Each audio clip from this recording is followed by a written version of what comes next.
As we wrap up the Murray River Road and head back towards Canberra, the heat has really turned it on.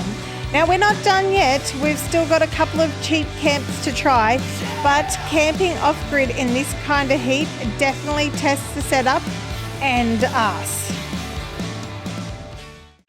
Haha, the Great River Road. We've actually just come along it. We come in through here to Toowong. We actually did go down to Corryong just to do a dump point. We then stayed here, which is fantastic. Cannot recommend it enough. We checked out all these spots along here, right, which was lovely. We actually ended up staying, another one was Bullock Flat, just in here. We found these others, Gadspen, just too hot. The weather's been really hot. It's just too hot. That one there, we just no spots really out of the heat. This one, we're all on our own. Bit of river to swim in, which is fantastic. We did call into these on the way sort of as well, just to have a look. And we are now at the Bethranga Bridge lookout. So that's it out there in the background. I highly recommend doing the Great Murray River Road, and just take your time, stay at a few of the spots and really enjoy yourself. There you have it, the Hume Dam. The dam was completed in 1936. Prior to that, they reckon back in the early pioneer days, when the long dry hot drought filled summers, they needed a secure water source, so they worked on damming the river. However, it took decades for the New South Wales, Victorian, South Australian and Australian governments, as they were forming, to come up with a plan. And in 1919 they started the construction of the Hume Dam here, which they say is a bigger construction job than the Sydney Harbour Bridge. Cool little fact, you can actually walk across the Hume Dam. Now, you can walk, you can ride, but you cannot drive. But it's pretty cool. Sucks that it's like a 35-degree day and we're absolutely sweating bullets, but it looks pretty cool, huh, Kane? It's super cool. Oh, they even got a step for me to step up on. Yes, so you can see. I would say straight down here is where the water's probably whirlpooling, where they got the plug on to suck it in. Did we tell you, we only actually even pulled up here by mistake. We're actually looking for a servo for ice. Kane just turned too early and we went in, there's a discovery park just up the road, and I asked them, no ice. And we were just literally coming down to this park to turn around, and then we were like, holy cow, it's the big Hume Bridge, let's go have a look. Had lunch and wow, wow, wow, wow.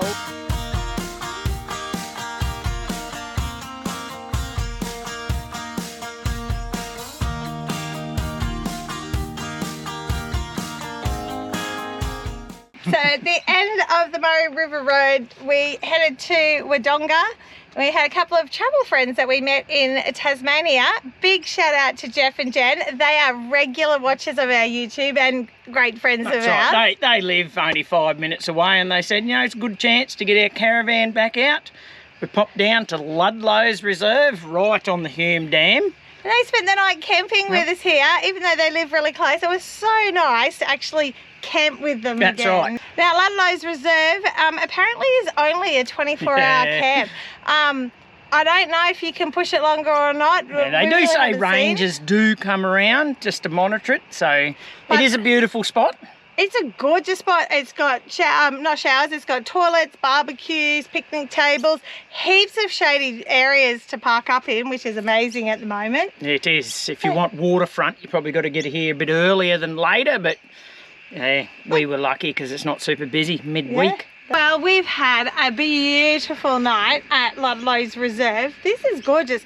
If the water was up more, and it would even be better, but I mean, it's only a short walk to the water and still beautiful swimming. It was awesome catching up with Jeff and Jen and looking at the Wodonga area. Always time to say goodbye. Our backyard. Thank you. It was so nice having you come around. We loved it. It's been awesome. Good. Thanks, guys. Appreciate it. Showing us a bit of your backyard. Well, hopefully you'll come back. Oh, we definitely like this whole area, don't we? That's right. Good to That's see right. The Kiwa Valley and what it Yeah. has to offer. Nice, beautiful. Come check it out, guys. We're off to the pub. Yeah, look at the one we're going to.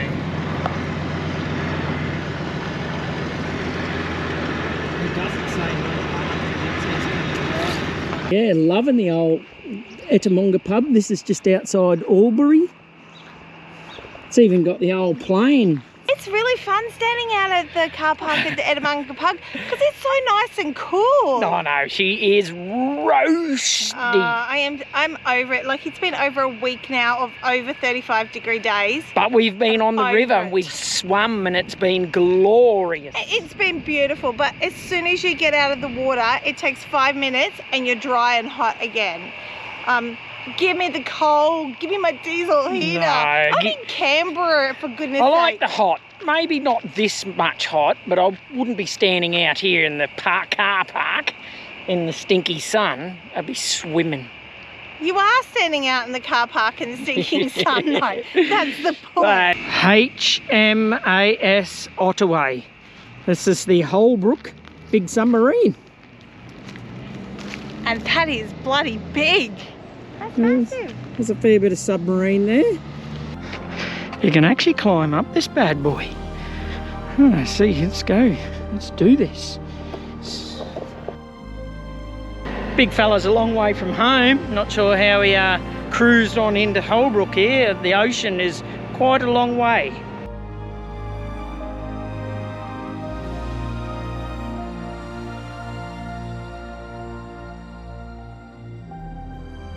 I would never do any good on a submarine.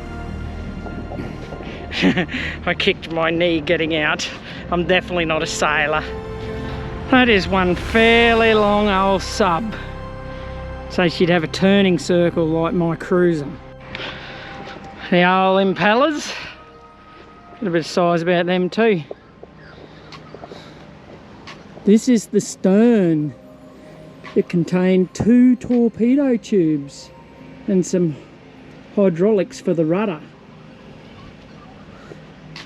Oh, look at that.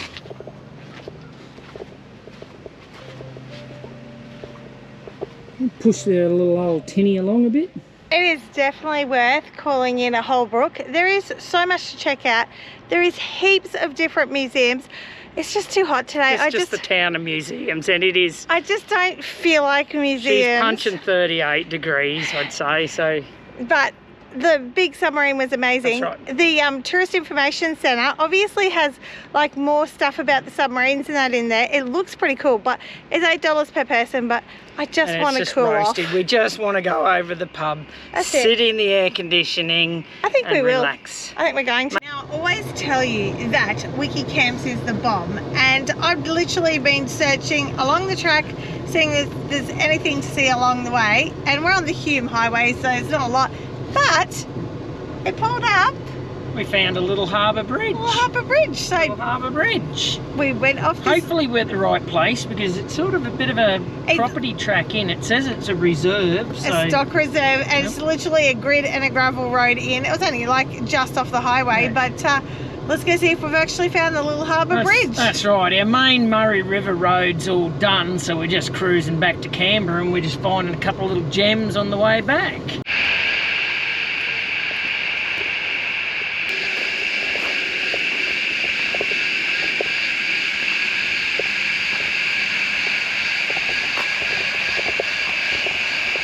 Right here, little harbour bridge. Pretty cool. I like this. It's a lovely little concrete bridge. It's not actually cool, as in cool. It's stinking hot. Would love to go down for a swim in that water, just to lay in it.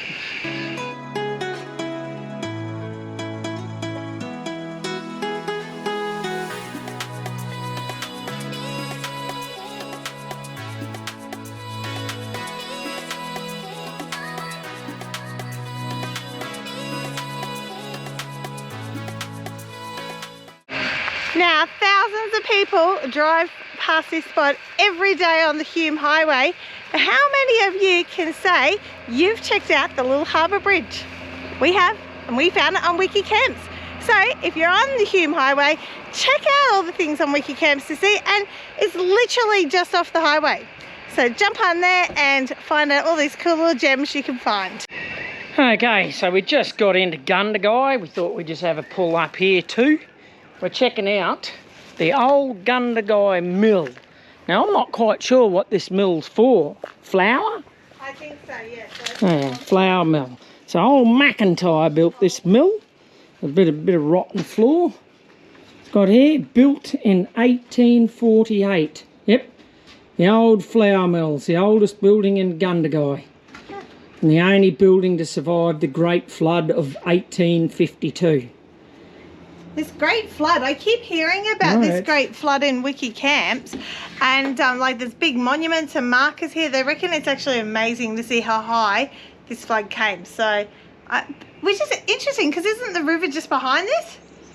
No, I don't know if that's a little it might part be of just it. an offset. Yeah. I was going to say, it's amazing that this survived then. That's right. We're going to go and have a look at a bit of an old railway bridge which has fallen down, but it says this one here is a private residence. So.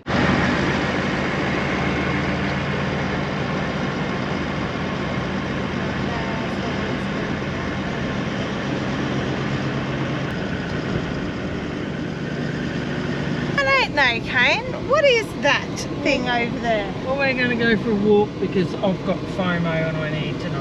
And you parked the car at least in the shade this time, so that's a good one. Let's go find out. So, this photo appears to be taken in 2021. There was still a fair bit of the bridge left intact there. Obviously, it was very rotten and no one could use it. But this is all that's left today. Just the stumps. This one bit of goodness here. Our bridge has all been pulled down just due to not being safe at all.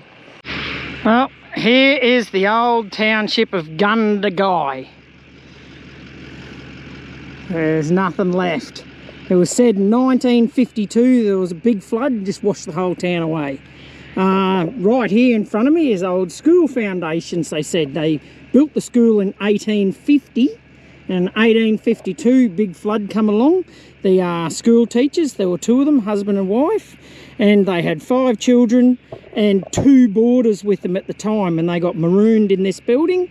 Sadly, the building collapsed under the floodwaters and they all perished. But they've built Gundagai again, just not down in the floodplain.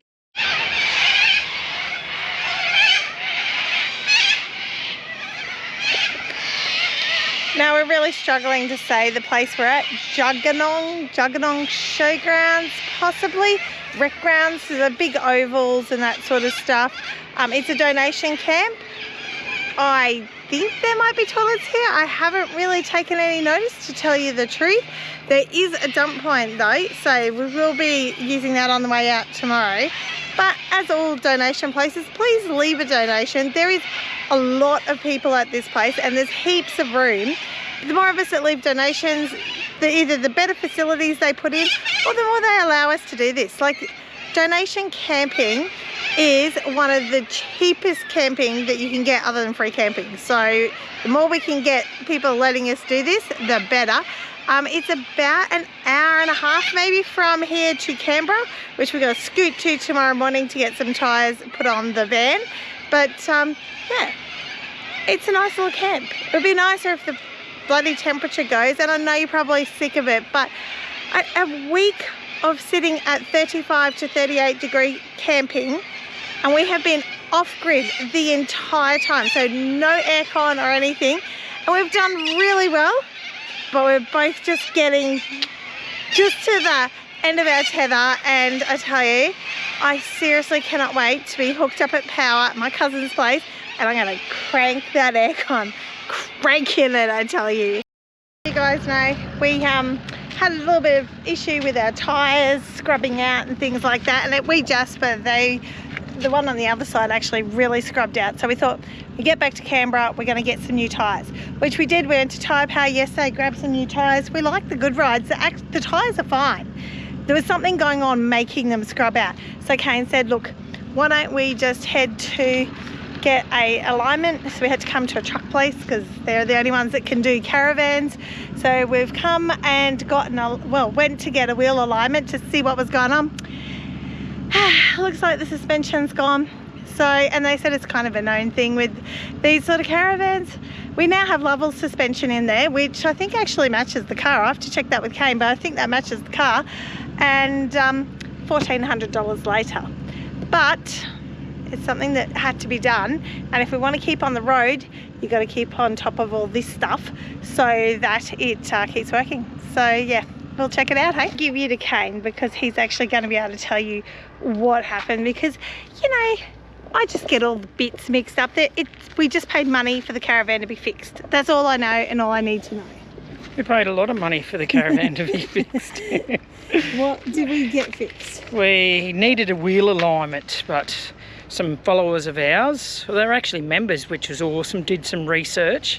Give them a shout out, Deb and Trev. Deb and Trev, which thank you very much, guys. You did mention the bushes. We took it to Truckline Wheel Alignments in Canberra. Well, they're actually Queanbeyan, and they confirmed that the bushes were done. So we've got Lovell's bushes in there.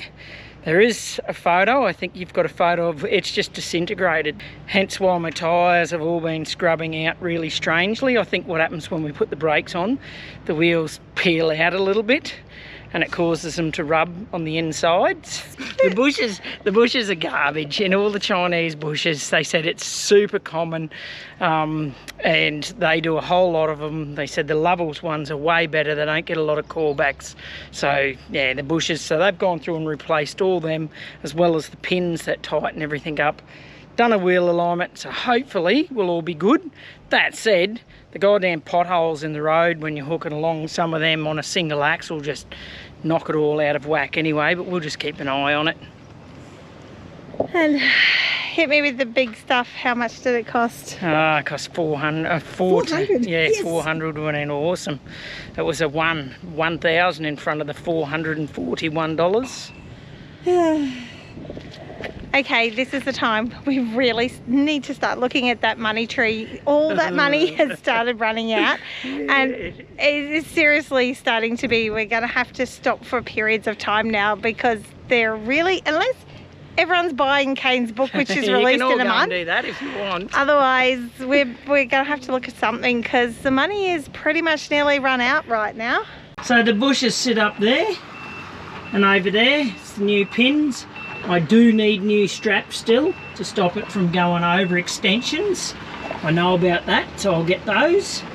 Apart from that, it should all be sweet under here. It's been greased, it's been done. Lovely, lovely days. We're back on babysitting duties for now, but catch us Friday as we head down to explore the Sapphire Coast. Stop surviving, start living. See you Friday.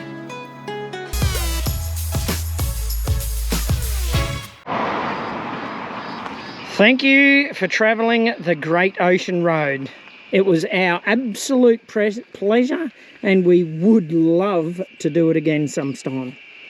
But that was terrible. You're talking like a slur, and you're like you've been drinking beer the whole time. Okay, let's do that again. Wait, there's more! Okay, that's way too much. It looked way nicer through the blinds in bed. I'm going back to bed. You need a shave, Kane. Oh, I look good. You're looking old and grey. Look at the grey there. Check it out, folks. You said you wanted an older man. No, pretty sure I never said that. I need to have a shave, I think. Okay. I love the heat. 10,000 degrees out here, and I just filmed all that last segment on Time Warp. I'm going to put it in, and he goes, who put the camera on Time Warp, Katrina? It was, it makes me so angry. He took a photo and then he put it on Time Warp. So, apologies, thank you. I need supervision.